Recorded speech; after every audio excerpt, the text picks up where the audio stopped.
Was ist die Matrix? Kannst du dazu was sagen? Weil Die Matrix, also es gibt so viele verschiedene Perspektiven über die Matrix natürlich. Es gibt wir fangen jetzt mit einer Arschbombe an, die Lunar Matrix, die künstliche Matrix, die die Erde in einem niederdimensionalen Spektrum hält. Ihr werdet auch feststellen, dass für mich Dimensionen anders sind als in der New Age Welt. Ich nicht in hierarchischen Dimensionen dritte, vierte, fünfte, sechste, siebte, achte, neunte, zehnte, zwölfte und manche gehen ja sogar noch weiter gehen, sondern für mich ist der Kosmos nonlinear, spiralförmig.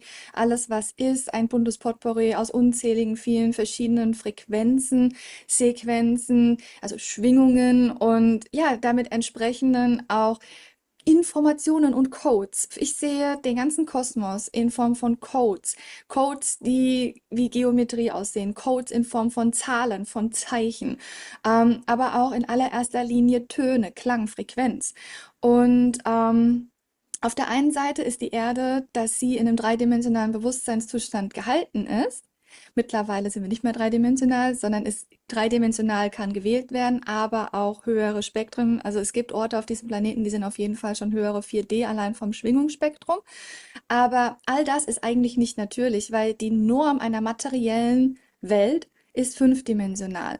Und ich nehme immer noch Dimensionsworte, einfach weil die New Age Welt gelernt hat, in diesen Dimensionsworten zu denken. Für mich ist es einfach nur die materielle Welt, die semiphysische Welt und die nicht physische Welt und die Welt der Inspiration. Verschiedene Wahrnehmungslevel, mit denen man eine Welt und sich selbst erfahren kann, eine Realität erfahren kann. Und das ist eigentlich die Matrix. Es gibt also nicht nur die künstlich hergestellte Matrix für den Planeten, den Planeten in einem niederen Spektrum hält. Obwohl der Planet eigentlich fünfdimensional wäre, wird hier sehr viel ausgefiltert von dem, was man wahrnehmen kann. Und dadurch entsteht die dritte Dimension. Das ist die allererste Matrix. Die nächste Matrix ist die Matrix, die jeder Einzelne von sich hält. Durch seine Ideen, Gedanken, Konzepte. Dahingehend, wie ich die Welt erlebe, wie ich die Welt forme.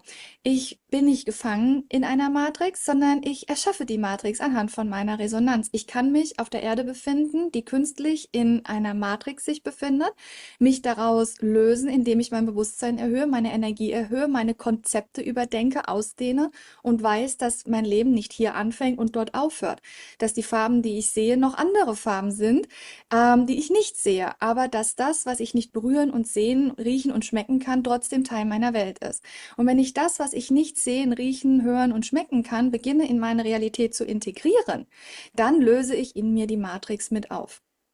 Das heißt, die Matrix ist flexibel. Und jedes Wesen trägt seine eigene Matrix mit sich, geformt aus Ideen und Konzepten. Ich komme immer so gerne mit dem Beispiel. Ich mag es einfach.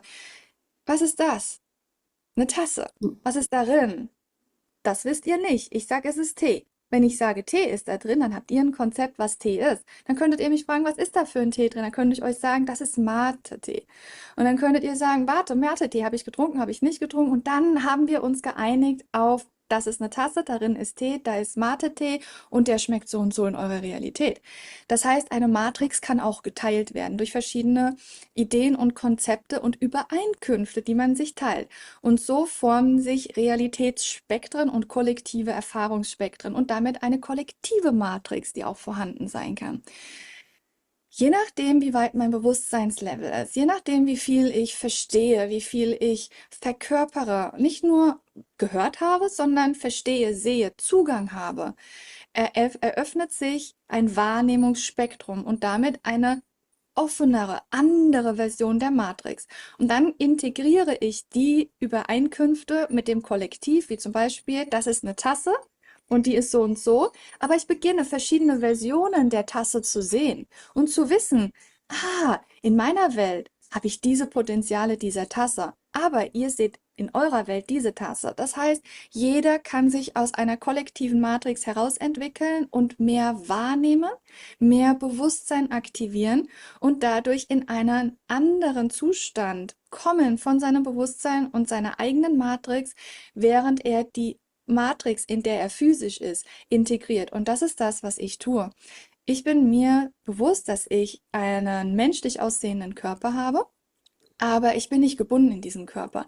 Immer nur dann, wenn ich durch meine Augen sehe, sehe ich über die menschliche Linse. Wenn ich meine Augen schließe, ist für mich der Kosmos offen. Also ich bin sehr stark vertreten in der astralen Welt. Nicht nur in der Version von Lia, sondern in so vielen Versionen, die ich bin und verkörpere. Und da fängt Multidimensionalität an. Und ein Teil von Ozeanlicht ist für mich auch, den Leuten zu zeigen, wozu sie in der Lage sind, während sie glauben, sie sind ein kleiner Mensch. Und ich sage immer, dadurch, dass ich in eurer Realität auftauche und dieses Level an Bewusstsein mit euch teile und ihr es hören könnt und nicht einfach einschlaft, ist das Potenzial, wo ihr euch hinentwickeln könnt. Aber nicht durch Reden und Nachreden, sondern durch Experimentieren, Fühlen und Erfahren. Ja, das sind meine Erklärungen von der Mhm. Matrix, also Mhm. eine sehr flexible Erklärung, Mhm. die immer wieder neu strukturiert und ausgedehnt werden kann. In dem Moment, wenn ich meine Ideen und Konzepte beginne zu, ja, transformieren oder zu transzendieren. Mhm. Und jetzt wäre natürlich für jeden, der das gehört hat, die nächste Frage, ja, und wenn ich diese Ideen und Konzepte, die wir natürlich auch übernommen haben, wo wir ins Kollektiv reingeboren wurden, wie kann ich die denn transformieren? Wie funktioniert denn diese Mechanik dahinter, sage ich jetzt mal?